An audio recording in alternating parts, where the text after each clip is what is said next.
السلام علیکم ورحمۃ اللہ وبرکاتہ۔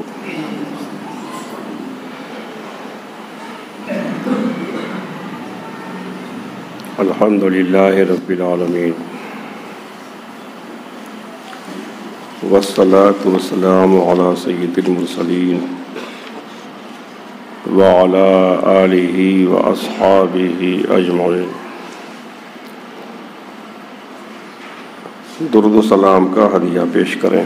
اللہم صلی علی سیدنا مولانا محمد معدن الجود والکرم وآلہ بارک وسلم صلاۃ و سلام علیک یا رسول اللہ صلی اللہ تعالی علیہ وسلم۔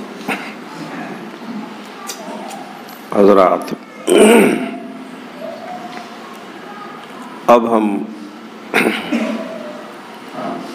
بیت المقدس اور فلسطین کے تاریخی اور سیاسی مراحل بیان کریں گے، لیکن آج اسلام کے پہلے کی تاریخ بیان نہیں کریں گے۔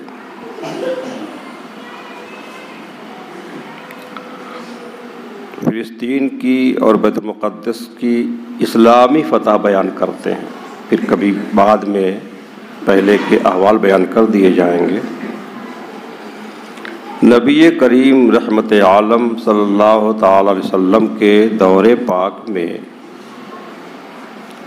فلسطین ملک شام کا ایک صوبہ تھا، یہ تو ہم نے کئی بار بتایا، اور ملک شام اس وقت رومیوں کے قبضے میں تھا، رومیوں کے زیر اقتدار تھا،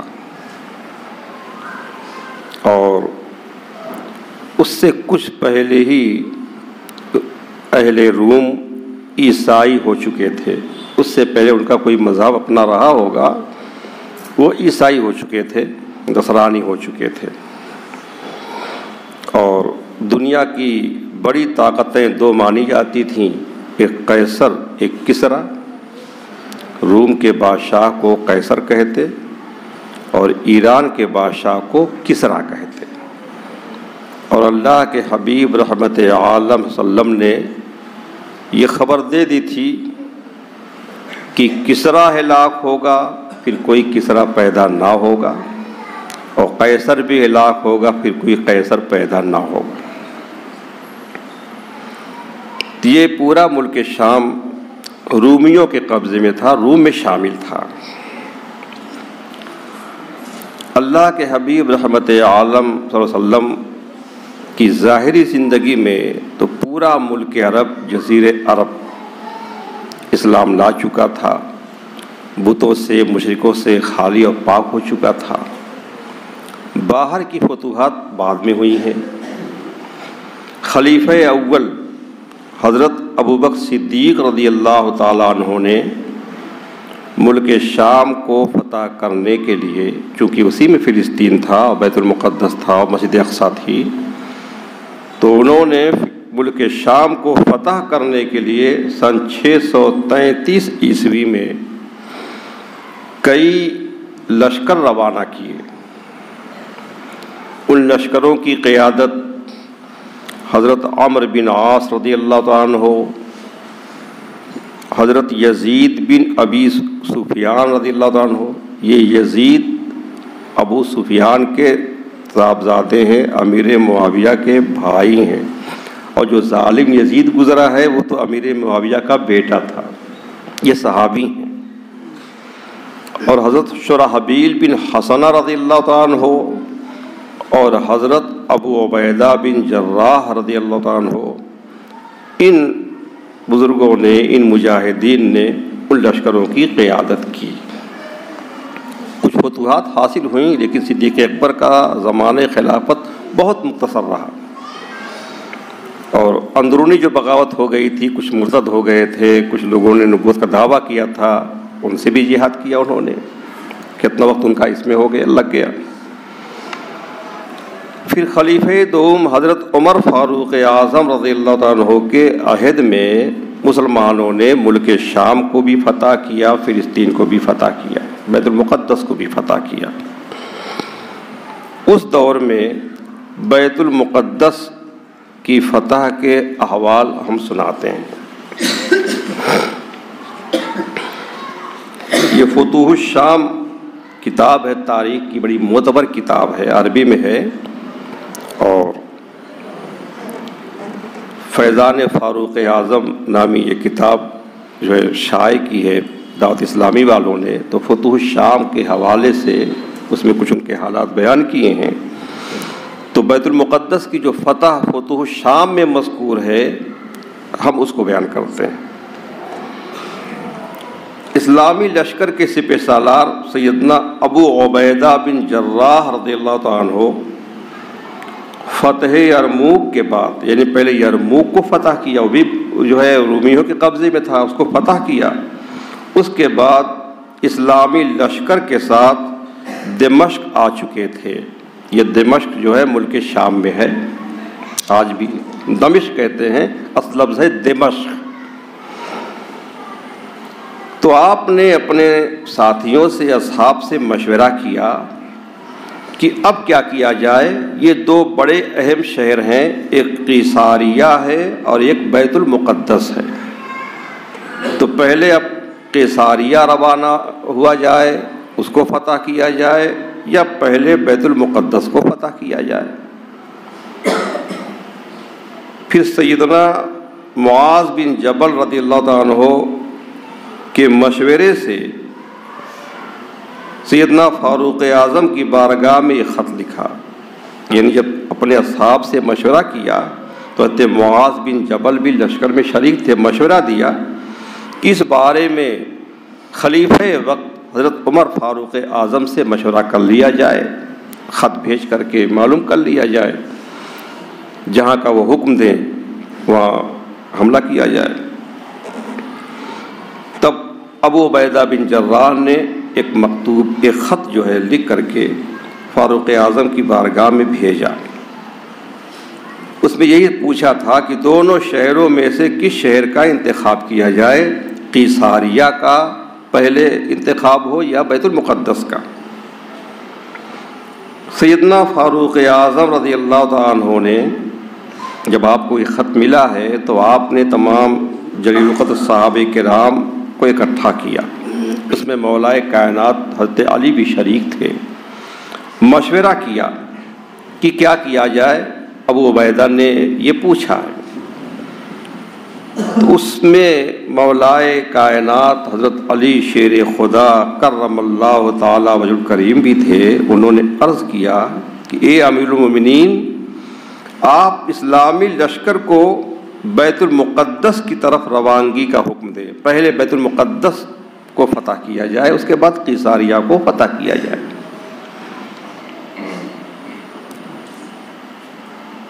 پوچھا گیا کیوں؟ تو یہ فرمایا حضرت مولا کائنات نے کہ اللہ کے رسول صلی اللہ علیہ وسلم نے پہلے مجھے بیت المقدس کی فتح کی خوشخبری دی تھی اور بعد میں قیصاریہ کی فتح کی خوشخبری دی تھی۔ اللہ کے حبیب نے خبر دی تھی، خوشخبری دی تھی کہ قیصاریہ بھی فتح ہوگا اور بیت المقدس بھی فتح ہوگا، لیکن پہلے خوشخبری بیت المقدس کی فتح کی دی اور پھر اس کے بعد جو ہے قیصاریہ کی فتح کی خوشخبری دی۔ اس کا مطلب یہ ہے کہ سرکار کا اشارہ یہی تھا کہ پہلے بیت المقدس پر حملہ کیا جائے، اس کو فتح کیا جائے، رومیوں سے اس کو آزاد کرایا جائے۔ یہ سن کر حضرت فاروق اعظم رضی اللہ عنہ نے فرمایا، اے ابو الحسن، حضرت علی کی کنیت تھی ابو الحسن، ابو حسن کے باپ، بڑے صاحبزادے کے نام سے کنیت تھی، اے ابو الحسن، آپ نے سچ فرمایا ہے، اللہ کے حبیب نے جو ارشاد فرمایا ہے اس کے مطابق عمل کیا جائے گا۔ پھر سیدنا ابو عبیدہ بن جراح رضی اللہ عنہ کی طرف حکم لکھ کر کے بھیج دیا کہ پہلے بیت المقدس کی طرف روانہ ہو، اس کو فتح کرنے کے بعد تب قیصاریہ کی طرف روانہ ہو۔ اس سے دیکھیے سیدنا فاروق اعظم رضی اللہ عنہ اور مولائے کائنات حضرت علی رضی اللہ عنہ کا عقیدہ بھی معلوم ہوا کہ ان بزرگوں کا کیا عقیدہ تھا، کتنا پختہ عقیدہ تھا کہ اللہ نے اپنے محبوب صلی اللہ علیہ وسلم کو غیب کا علم عطا فرمایا ہے۔ اور اللہ کے حبیب کو اللہ کی عطا سے، اللہ کے بتانے سے یہ معلوم تھا کہ پہلے بیت المقدس فتح ہوگا، پھر قیصاریہ فتح ہوگا۔ اس بات کی خبر آپ نے مولا کائنات حضرت علی شیر خدا کو دی۔ اس سے بھی یہ بھی معلوم ہوا کہ سیدنا فاروق اعظم رضی اللہ عنہ اور دوسرے تمام صحابہ کرام کا مولا علی کی طرح خاتم المرسلین رحمت للعالمین صلی اللہ علیہ وسلم کے علم غیب کا ایسا پختہ عقیدہ تھا کہ یہ بات سنتے ہی فوراً اس کے مطابق اسلامی لشکر کو حکم نامہ روانہ فرما دیا کہ جب اللہ کے رسول نے فرمایا ہے تو بالکل ویسا ہی ہوگا۔ سیدنا ابو عبیدہ بن جراح رضی اللہ عنہ کو جیسے ہی امیر المومنین عمر بن خطاب کا خط ملا کہ پہلے بیت المقدس کی طرف روانہ ہوں، تو آپ نے روزانہ 5,000 ہزار مجاہدین کا لشکر بیت المقدس روانہ کرنا شروع کر دیا۔ بیت المقدس کا قلعہ نہایت ہی مضبوط تھا۔ رومیوں نے یرموک کا حال سن کر پوری تیاری کر رکھی تھی کہ یرموک میں مسلمانوں نے رومیوں کا کیا حال کیا۔ اسلامی لشکر نے جاتے ہی قلعے کا محاصرہ کر لیا، گھیراؤ کر لیا۔ پھر حضرت ابو عبیدہ بن جراح کے حکم سے روزانہ قلعے پر حملے ہوتے، 11 دن تک حملے کرتے رہے لیکن کوئی خاص نتیجہ نہ نکلا۔ 11ویں دن خود ابو عبیدہ بن جراح رضی اللہ تعالیٰ عنہ اور حضرت خالد بن ولید سیف اللہ رضی اللہ تعالیٰ عنہ تشریف لائے۔ جب یہ دونوں مجاہدین آئے تو جو مجاہدین پہلے سے بیت المقدس کے قلعے کا گھیراؤ کیے ہوئے تھے، انہوں نے تکبیر و تحلیل کی صدائیں بلند کی، اللہ اکبر اللہ اکبر لا الہ الا اللہ، یہی تو نعرہ تھا۔ اب نعرے میں کتنا اضافہ کر لیا ہے، اب کوئی اب آتا ہے تو اس کے نام کا جو ہے نعرہ زیادہ لگتا ہے اور اللہ اکبر کا نعرہ کم لگتا ہے۔ لیکن تب کوئی کیسا ہی عظیم شخص ہو یا کتنی عظیم بڑی بات ہو، نعرہ لگتا تھا تو اللہ اکبر، سب کہتے تھے اللہ اکبر اور لا الہ الا اللہ، یہی نعرہ لگتا تھا۔ تو نعرہ لگا۔ اب رومیوں کو بھی معلوم ہو گیا کہ اسلامی لشکر کا کوئی بڑا سردار آ گیا ہے۔ وہ سب پریشان ہو کر اپنے سب سے بڑے راہب قمامہ کے پاس گئے، جو سب سے بڑا راہب تھا جس کو بطریق کہتے ہیں، قمامہ نام تھا، اس کے پاس گئے اور ساری صورتحال بیان کی۔ جب راہب قمامہ کو معلوم ہوا کہ مسلمانوں کا سردار آ گیا ہے تو بہت پریشان ہوا اور کہنے لگا کہ اب اے رومیوں، تمہاری ہلاکت نزدیک ہے، تم ہلاک ہو جاؤ گے، کیونکہ میں نے پچھلی کتابوں میں پڑھا ہے کہ ملک شام کو، فلسطین کو، بیت المقدس کو محمد صلی اللہ علیہ وسلم کا ایک صحابی فتح کرے گا جو سرخ رنگ کا ہوگا۔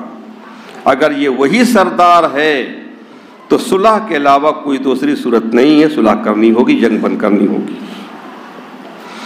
پھر وہ اسلامی لشکر کے سپہ سالار کو دیکھنے کے لیے قلعے کی دیوار پر آیا۔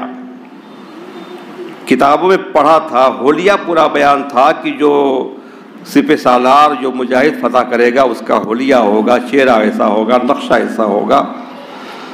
تو وہ دیکھنے کے لیے قلعے کی دیوار پر آیا اور حضرت ابو عبیدہ بن جراح رضی اللہ عنہ کو بلایا۔ آنے کے بعد بلوایا کہ مسلمانوں کا جو سپہ سالار آیا ہے اس کو بلاؤ، میں اس کو دیکھنا چاہتا ہوں۔ آپ گئے وہاں، پوچھا کیا بات ہے؟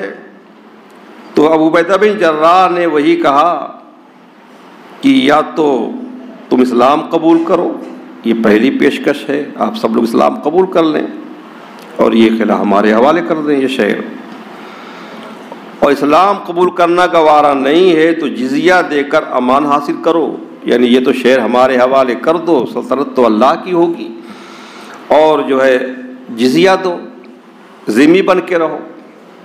اس میں ہوتا ہے سالانہ یا ماہانہ اتنا پیسہ دینا ہوتا ہے، تب اسلامی سلطنت جو ہے ان کی جان و مال کی حفاظت کرتی ہے۔ اور اگر جزیہ دینا بھی گوارا نہیں ہے تو پھر ہم سے جنگ کرو، تب لڑائی کریں گے ہم، اور بزور تب جنگ کر کے ہم قلعہ فتح کریں گے۔ یہ سب باتیں کہہ رہے تھے، لیکن وہ راہب جو قمامہ تھا وہ ابو عبیدہ بن جراح کی بات کا کوئی جواب نہیں دے رہا تھا، وہ بہت خاموش ہو کر بڑی خاموشی سے بس آپ کو دیکھ رہا تھا صرف۔ پھر واپس چلا گیا۔ اس نے اپنی قوم سے کہا کہ یہ وہ شخص نہیں ہے جس کے بارے میں نے کتابوں میں پڑھا ہے، لہذا تم ان سے جنگ کرتے رہو، یہ تمہارا بال بھی بیکار نہیں کر سکتے، کچھ نہیں کر سکتے۔ یہ ابو عبیدہ بن جراح رضی اللہ عنہ نے بھی وہاں سے واپس آ کر اسلامی لشکر کو جنگ کرنے کا حکم دے دیا۔ روزانہ اسلامی لشکر قلعے پر حملہ کرتا اور ادھر سے رومی تیروں کی بارش کرتے، دونوں طرف سے جانی نقصان بھی ہوتا اور سپاہی بھی زخمی ہوتے۔ یوں ہی یہ لڑائی 4 مہینے تک جاری رہی، محاصرہ رہا، لڑائی ہوتی رہی اور اہل شہر تنگ آ گئے۔ وہ دوبارہ اپنے بطریق بڑے پادری راہب کے پاس یعنی قمامہ کے پاس گئے اور ساری صورتحال بیان کی کہ اب ہم پریشان ہو گئے ہیں۔ تو نصرانی راہب ایک بار دوبارہ قلعے کی دیوار پر پھر آیا اور حضرت ابو عبیدہ بن جراح سے کہنے لگا کہ دیکھو ایک مقدس شہر ہے، بہت بابرکت شہر ہے، اس شہر کے ساتھ برائی کا جو ارادہ کرتا ہے، اس کو تباہ جو کرنا چاہتا ہے، اس پر اللہ کا غضب نازل ہوتا ہے، لہذا تم لوگ واپس چلے جاؤ۔ تو حضرت ابو عبیدہ بن جراح نے فرمایا کہ بے شک یہ شہر بڑا مقدس ہے، ہمیں معلوم ہے، بہت بابرکت شہر ہے، اور اسی شہر سے ہمارے نبی کریم رؤوف رحیم صلی اللہ علیہ وسلم معراج پر تشریف لے گئے اور اپنے رب سے ملاقات کا شرف حاصل کیا۔ یہ شہر معدن انبیاء ہے، انبیاء یہاں پیدا ہوئے، انبیاء یہاں رہے، انبیاء کے یہاں روضے ہیں، مزارات ہیں، اور اسی شہر میں مسجد اقصیٰ ہے جو ہمارا قبلہ اولی ہے۔ ہم جانتے ہیں بہت مقدس شہر ہے، لیکن ہم تم سے زیادہ اس شہر کے حقدار ہیں، ہم تم سے زیادہ اس کا ادب کریں گے، اس کا احترام کریں گے، اس کی حفاظت کریں گے۔ تمہارے پاس 3 ہی صورتیں ہیں، پہلی صورت یہ ہے کہ اسلام قبول کر لو۔ قمامہ نے کہا کہ ہم ہرگز اسلام قبول نہ کریں گے۔ تو فرمایا پھر جزیہ دے کر امان حاصل کر لو۔ اس نے کہا یہ بات تو پہلے والی سے بھی بڑی مشکل ہے۔ فرمایا پھر جنگ کے لیے تیار ہو جاؤ۔ اس نے کہا ہم ہر حال میں تم سے جنگ کریں گے۔ سنو، تم ہرگز یہ شہر فتح نہیں کر سکتے، ہمارے شہر کو صرف ایک ہی شخص فتح کرے گا جس کے اوصاف ہماری کتابوں میں لکھے ہوئے ہیں اور میں نے تم کو غور سے دیکھ لیا ہے، وہ تم نہیں ہو۔ تو ابو عبیدہ بن جراح نے فرمایا کہ تمہاری کتابوں میں اس کے کیا اوصاف لکھے ہوئے ہیں، اس کا حلیہ کیا ہے، اس کی صفتیں کیا ہے؟ تو اس نے کہا وہ ہم تمہیں نہیں بتائیں گے، البتہ اسے جب ہم دیکھیں گے تو فوراً پہچان لیں گے کہ یہ وہی شخص ہے، اور ہاں اگر تم اس کا نام جاننا چاہتے ہو تو ہم اس کا نام بتا سکتے ہیں۔ تو ابو عبیدہ نے فرمایا ٹھیک ہے، تم اس کا نام ہی بتا دو۔ تو اس نصرانی راہب نے کہا کہ جو شخص ہمارے اس شہر کو فتح کرے گا وہ محمد صلی اللہ علیہ وسلم کا صحابی ہوگا، اور اس کا نام عمر بن خطاب ہوگا، اور اس کا لقب فاروق ہوگا، فاروق کے لقب سے مشہور ہوگا، اور نہایت ہی سخت گیر اور نہایت ہی بہادر ہوگا وہ۔ فاروق اعظم کی کیا شان ہے، پہلی کتابوں میں ان کا نام لکھا ہے، ان کا حلیہ لکھا ہے، جو آسمانی کتابیں تھیں ان میں لکھا ہوا تذکرہ ہے، اور یہ بھی کہا کہ وہ اللہ کے لیے اتنا بہادر ہوگا کہ اللہ کے کاموں میں کسی ملامت کرنے والے کی ملامت کی پرواہ نہیں کرے گا وہ۔ تو ابو عبیدہ بن جراح رضی اللہ عنہ نے جیسے ہی یہ سنا تو مسکرا دیے اور خوش ہو کے فرمایا فتحنا البلد ورب الکعبہ، تب تو رب کعبہ کی قسم ہم نے شہر کو فتح کر ہی لیا، تو شہر ہمارا ہی ہے۔ پھر آپ اس راہب کی طرف متوجہ ہوئے، فرمایا کیا تم واقعی اس شخص کو پہچان لو گے؟ اس نے کہا جی ہاں بالکل، کیوں نہیں پہچان لیں گے، ہم نے اس کی تمام صفات کتابوں میں پڑھی ہیں۔ تو آپ نے فرمایا کہ تم جن کا ذکر خیر کر رہے ہو وہ کوئی اور نہیں، وہی ہمارے خلیفہ ہیں، اس وقت ہمارے نبی کریم رؤوف الرحیم صلی اللہ علیہ وسلم کے جلیل القدر صحابی ہیں۔ تو راہب نے کہا کہ اگر واقعی ایسی بات ہے تو جنگ کرنے سے کیا فائدہ، نقصان دونوں کا ہو رہا ہے، جنگ بند کرو اور انہیں یہاں بلا لو، ہم ان کو دیکھ لیں، اگر ان میں تمام صفات وہی ہیں جو ہمارے علم میں ہیں تو ہم ان کے لیے شہر کے دروازے بغیر جنگ کے ہی کھول دیں گے اور ہم قلعے کی چابی ان کے حوالے کر دیں گے، اور ہم جو ہے ایک ذمہ بن کے ماتحت رہیں گے اور جزیہ دینا قبول کر لیں گے۔ آپ نے یہ بات منظور فرما لی۔ نصرانی راہب سے گفتگو کرنے کے بعد ابو عبیدہ بن جراح تشریف لائے اور تمام مجاہدین کو جنگ بندی کا حکم دیا کہ اب جنگ بند کرو۔ تمام سرداروں اور بڑے بڑے جرنیلوں کو بلا کر نصرانی راہب سے جو بات ہوئی تھی اس کو تفصیل کے ساتھ بیان کیا۔ سن کر تمام مجاہدین خوش ہو گئے۔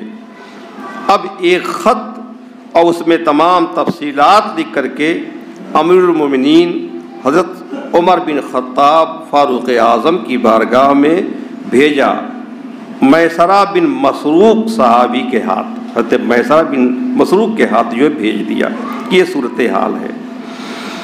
جب حضرت میسرہ بن مسروق مدینہ پہنچے تو رات کا وقت تھا اور کوئی بھی ایسا شخص نہ تھا جس کے ہاں آپ ٹھہر سکتے، لہذا آپ نے سب سے پہلے حضور نبی رحمت شفیع امت صلی اللہ علیہ وسلم کے مزار پرانوار پر حاضری دی اور حضور کی بارگاہ میں حاضر ہو کر صلاۃ و سلام پیش کیا۔ پھر فاروق اعظم صدیق اکبر کے مزار پہ حاضر ہوئے، وہاں بھی سلام پیش کیا، مسجد نبوی کے اندر آئے اور ایک جگہ سو گئے۔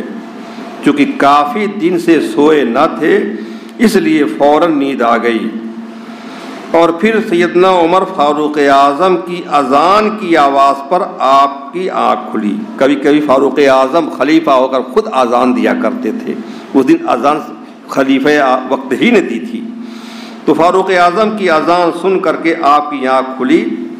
حضرت عمر فاروق اعظم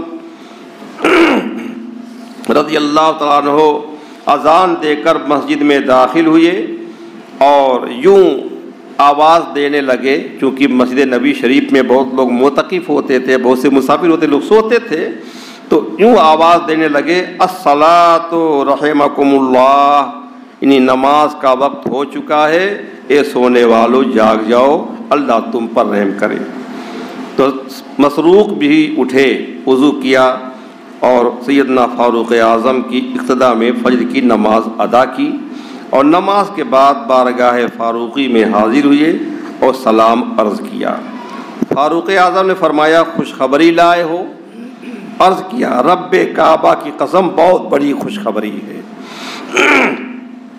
پھر وہ خط فاروق اعظم کی بارگاہ میں پیش کر دیا۔ سیدنا فاروق اعظم نے خط پڑھا اور صحابہ کرام سے مشورہ طلب کیا کہ کیا کیا جائے، ابو عبیدہ نے وہاں بلایا ہے ہمیں اور بات ایسی ایسی ہے۔ تو سیدنا علی مرتضیٰ شیر خدا رضی اللہ عنہ نے عرض کیا اے امیر المومنین، میری رائے یہ ہے کہ آپ کا جلد سے جلد تشریف لے جانا ہی زیادہ بہتر ہے، کیونکہ رومیوں نے آپ کے تشریف لانے کی درخواست کی ہے اور ان کی یہ درخواست دراصل ان کی ذلت کا اعتراف ہے اور اسلام کی حقانیت کا اقرار ہے۔ اور دوسری بات یہ ہے کہ لشکر کے جو مجاہدین ہیں ایک عرصہ دراز سے لڑائی میں مصروف ہیں، سخت سردی اور ٹھنڈک کا موسم ہے، مشقتیں لوگ برداشت کر رہے ہیں۔ آپ کے جانے سے اگر بغیر جنگ کے، بغیر خون کا ایک قطرہ بہے بیت المقدس فتح ہو جائے تو اسلامی لشکر کے لیے یہ بات بہت ہی خوشی کی باعث ہوگی، اور اگر آپ تشریف نہیں لے جاتے تو رومی اتنی آسانی سے بیت المقدس حوالے نہیں کریں گے، وہ بیت المقدس کی حفاظت کی غرض سے جمع ہو کر مجاہدین کو پریشان کریں گے۔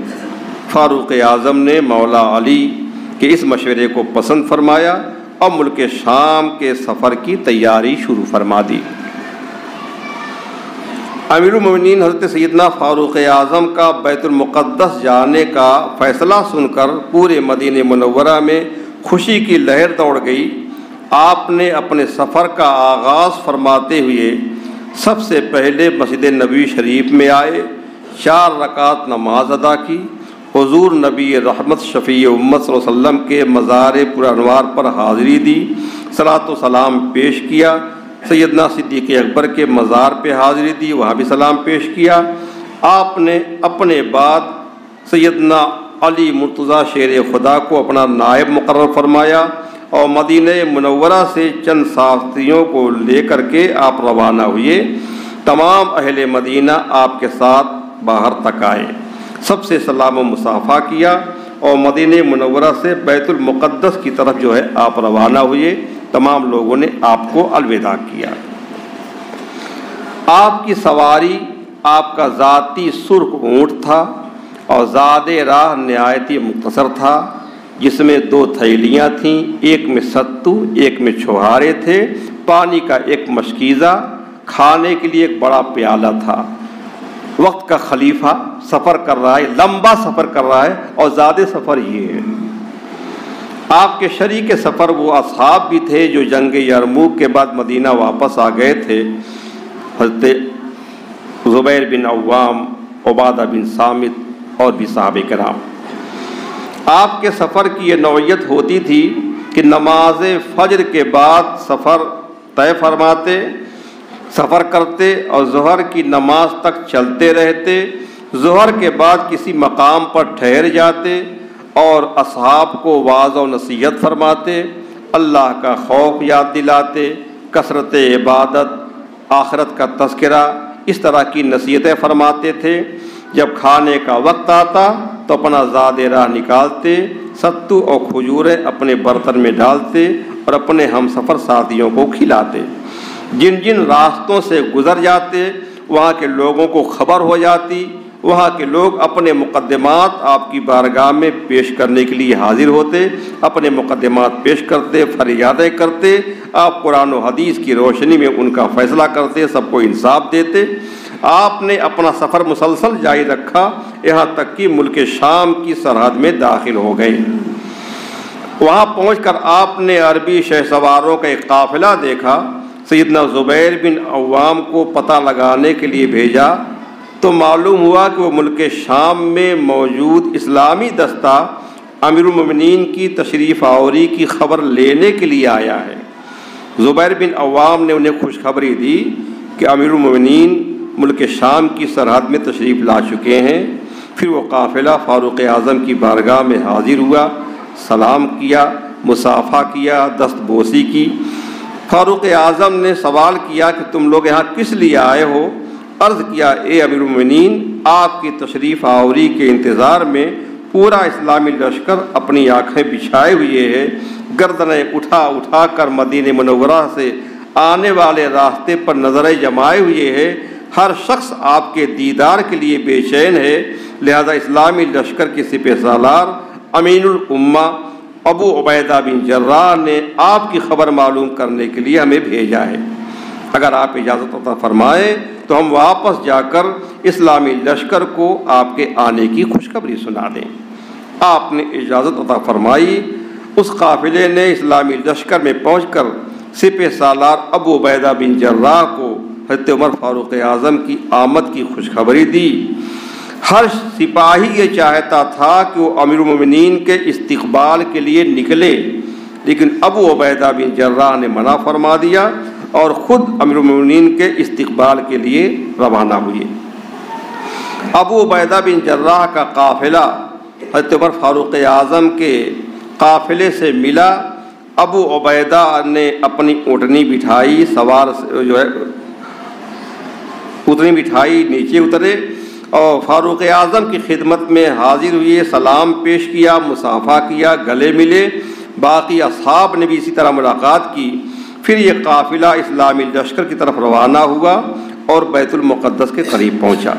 سیدنا فاروق اعظم کا تمام مجاہدین نے نہایت ہی شاندار استقبال کیا۔ تمام مجاہدین نے آپ سے ملاقات کی، دستبوسی کی۔ پھر آپ نے نہایت ہی فصیح و بلیغ خطبہ دیا، جس میں تمام مجاہدین کو اچھے اعمال، تقوی، پرہیزگاری وغیرہ اختیار کرنے کی نصیحت فرمائی۔ خطبے سے فارغ ہونے کے بعد ابو عبیدہ بن جراح نے ملک شام کی جنگوں کو تفصیل سے بیان کیا۔ کچھ جنگوں کی تفصیل سنتے تھے تو فاروق اعظم کبھی رونے لگتے تھے، کبھی خوش ہوتے تھے۔ دونوں میں گفتگو ہوتی رہی، یہاں تک کہ ظہر کا وقت آ گیا۔ ابھی یہ اسلامی لشکر راستے میں ابھی بیت المقدس کے قریب تو نہیں پہنچا ہے۔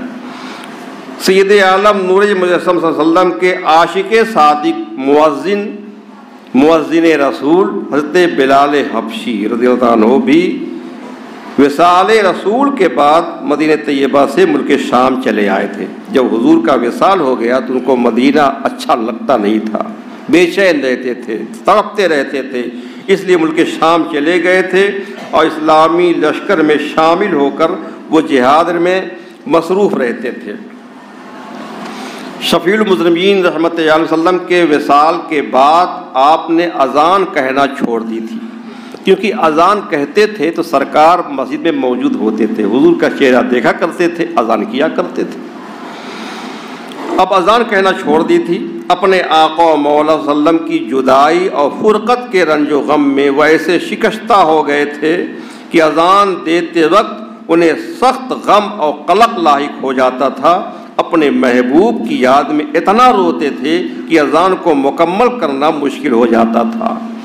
جب نماز ظہر کا وقت ہوا تو تمام مجاہدین نے امیر المومنین حضرت عمر فاروق اعظم سے درخواست کی کہ حضرت بلال یہاں موجود ہیں، اللہ کے حبیب تو موجود نہیں ہیں، ان کے خلیفہ آپ تو یہاں موجود ہیں، تو بلال یہاں موجود ہیں، ہم چاہتے ہیں کہ حضرت بلال کی اذان سنیں اور حضور نبی کریم رؤوف الرحیم صلی اللہ علیہ وسلم کے زمانے مبارکہ کی یاد تازہ ہو جائے۔ فاروق اعظم نے حضرت بلال کو بلایا اور مجاہدین کی خواہش بیان کی اور کہا میری بھی خواہش ہے، آج تم اذان کہو۔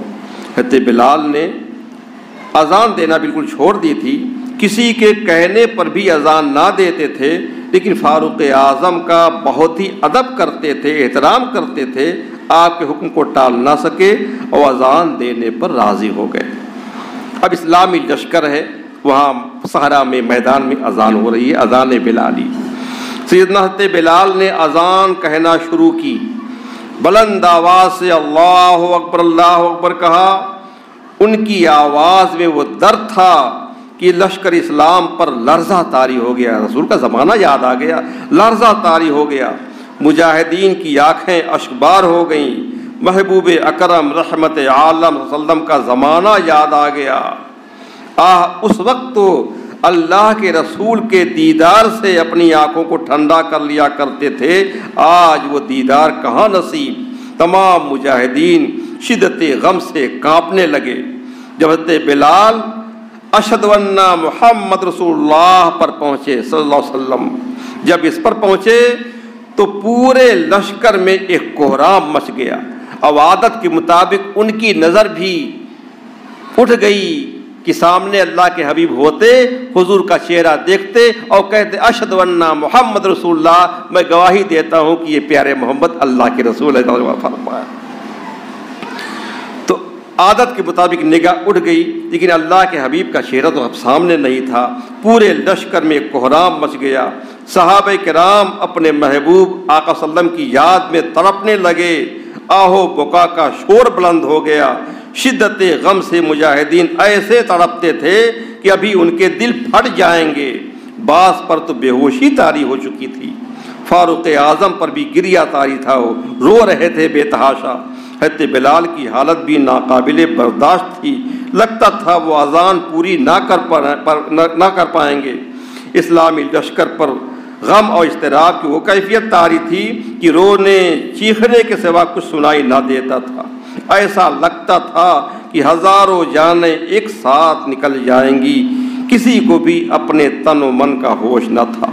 اعلیٰ حضرت کا فرمان ہے نا، یاد میں جس کی نہیں ہوش تن و جاں ہم کو، پھر دکھا دے وہ رخ اے مہر فروزہ ہم کو، ذرا چہرے سے پردے کو اٹھاؤ یا رسول اللہ، ہمیں دیدار ٹک اپنا دکھاؤ یا رسول اللہ، کرو روئے منور سے میری آنکھوں کو نورانی، مجھے دیوانہ اور وحشی بناؤ یا رسول اللہ صلی اللہ علیہ وسلم۔ بہرحال حضرت بلال نے اذان پوری کی، بہت دیر تک صحابہ کرام روتے رہے، آخر اللہ تعالیٰ نے سب کو تسکین عطا فرمائی اور فاروق اعظم نے پورے لشکر کو نماز پڑھائی۔